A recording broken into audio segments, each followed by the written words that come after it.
High this Sukhdev Sayan, welcome to ভিডিওঙ্গ.com। দেখো question কি বলেছে, গৌতম একটি মুরগির খামার খোলার জন্য একটি সমবায় ব্যাংক থেকে বার্ষিক 12% সরল সুদের হারে কিছু টাকা ধার নিলেন।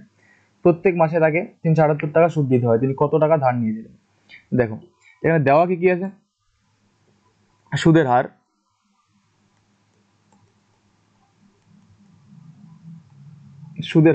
সুদের হার আর কি বলা আছে 12%। তারপর কি বলা আছে, সময় টি কত, 1 মাস। 1 মাসটা কি লেখা যায়, 1/12 বছর।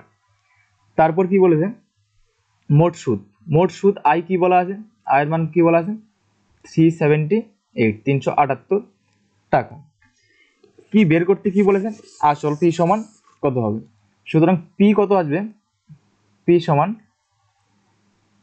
আই গুণন 100/টি আর আয়ের মান কত 378 ইন্টু 100, টি কত আছে 1/12, আর কত আছে 12।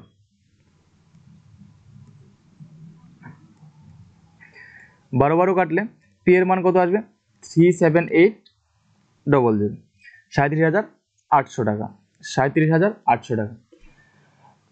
তো তিনি কত টাকা ব্যাংকের থেকে ধার নিয়েছিলেন, 37,800 টাকা। ভিডিওটি দেখার জন্য অসংখ্য ধন্যবাদ। এরকম আরো সলভ পেতে হলে আমাদের ওয়েবসাইট ভিডিওঙ্গ.com ফলো করতে থাকুন। Thank you.